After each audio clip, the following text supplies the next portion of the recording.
বিরতির পর ফেরত এলাম হদিশপুর জংশনে আজকের পর্বে মুখোশ। আমরা বিরতির আগেই দেখছিলাম দিনাজপুরের গমিরা নৃত্য।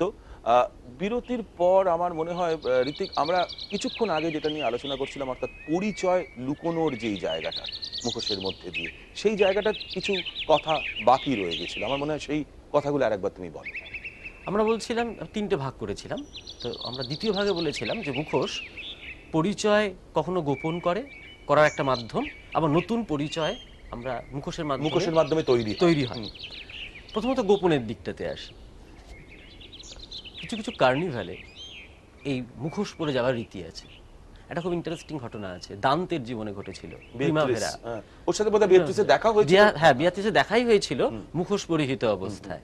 সেই প্রিমাভেরাতে যেহেতু একটা ছিল বিবাহ উত্তর বা প্রাক বিবাহ সম্পর্কের একটা ব্যাপার থাকে, ফলে সেখানে পরিচয় গোপন রাখতেই হয় বছরে একদিন।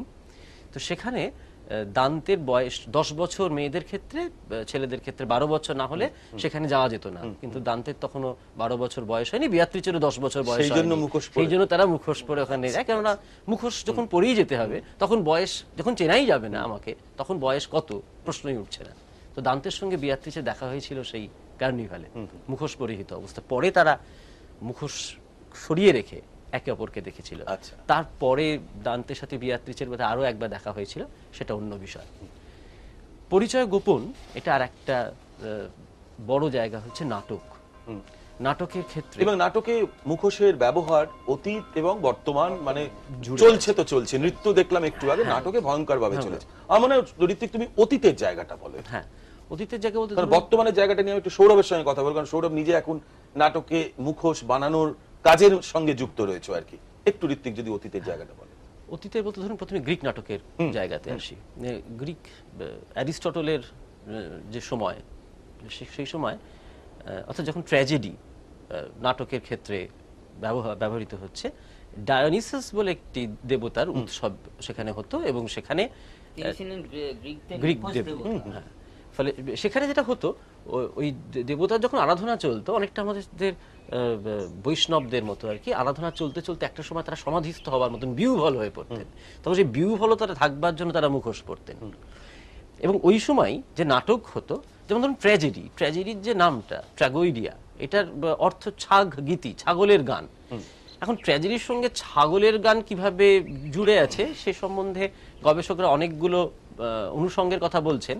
তার মধ্যে একটা হচ্ছে এরকম, তারা মনে করেন যে ওই সময়তে ছাগলের যে চামড়াটা গায়ে ঢেকে এবং মুখে ছাগলের মুখোশ পরে কোরাস পার্টটা গাওয়া হতো, অভিনয়টা হতো। সেই জন্য কোথাও ছাগলের গান থেকে ট্র্যাজেডি শব্দটা ব্যবহৃত হচ্ছে। সব থেকে মুখোশের ব্যবহার আমরা দেখব এথেনিয়ান যে কমেডিয়া, যেখান থেকে মেইন স্ট্রিম কমেডির সূত্রপাত, সেখানে মুখোশের ব্যবহার ছিল প্রবল।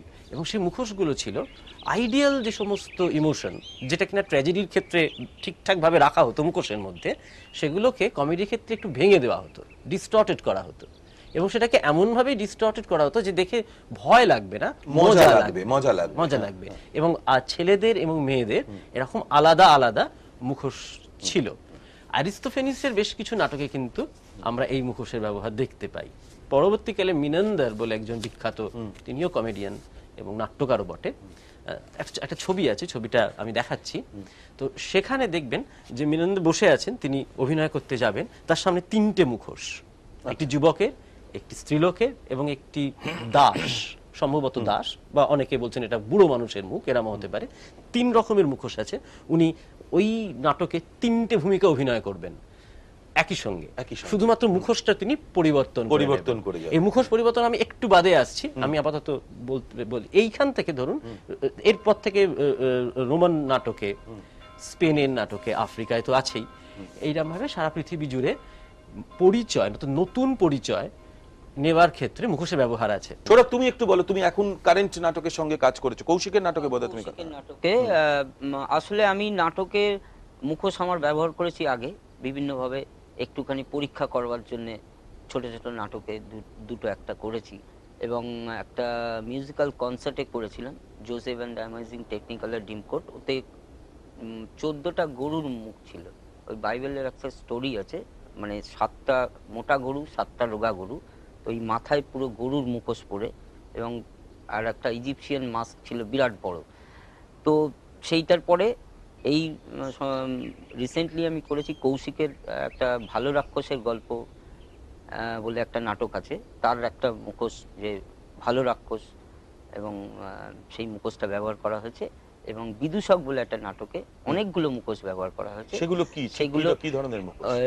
ওই বিদূষক গল্পটা হচ্ছে বলি রাজা এবং তার সমস্ত প্রজাদের নিয়ে, এবং কিছু আছে বলি রাজার স্ত্রী শিব পার্বতী, এবং কিছু প্রজার অর্ধেকটা মুখোশ, হাফ মাস্ক। তো এইটা 15-16টা মুখোশ, এবং সেইটা নিয়ে পুরো নাটকটা তৈরি। কিরকম? এই মুখোশটা হচ্ছে অনেকটা প্রতীক, মেটাফরিক। হুম। হ্যাঁ, অর্থাৎ একটা যেমন ধরুন মার্সেল মার্সিউ বলে একজন নাট্যকার, তার একটি নাটকে দেখা যাচ্ছে চরিত্ররা একের পর এক মুখোশ বদলাচ্ছে, একটি চরিত্র একের পর এক মুখোশ বদলে যাচ্ছে, বদলাতে বদলাতে এমন একটা সময় আসছে ক্লাইম্যাক্সে গিয়ে যে সেই সময় যে সে মুখোশটা পরে আছে সেটা সে আর কিছুতেই খুলতে পারছে না। অর্থাৎ মুখোশটা আর কোনোভাবেই সে খুলতে পারছে না। এই যে ট্রেন্ড, অর্থাৎ ওই যেটা বলছিলাম, আবার যখন মুখোশের কাছে নাট্যকাররা ফিরতে শুরু করলেন বা যারা প্রযোজকরা ফিরতে শুরু করলেন, সেখানে কিন্তু এই মুখোশের ধরনটা গেল পাল্টে। ঋত্বিক, তুমি যেই কথাটা বলছিলে যে একটা মুখোশ একটাই এক্সপ্রেশনকে ডিনোট করে, তাই তো? মানে তার মধ্যে ভ্যারাইটি অফ এক্সপ্রেশন কখনোই পাওয়া যেতে পারে না, যার জন্য ওই সময় নাট্যকাররা ওটাকে বর্জন করে। কিন্তু একটা মজার জিনিস আমার মনে পড়ে যাচ্ছে, আমরা অনেক তাত্ত্বিক আলোচনা করছিলাম, অনেক সিরিয়াস আলোচনা করছিলাম, কিন্তু আমরা যদি কমিক্স বইয়ের দিকে তাকাই, সেখানে কিন্তু দেখবো যে একটাই মুখোশ, সেটাই কিন্তু সারাক্ষণ একই এক্সপ্রেশন, সেই মুখোশের মধ্যে কিন্তু খুব একটা এক্সপ্রেশনের ডিফারেন্স নেই, তাই তো?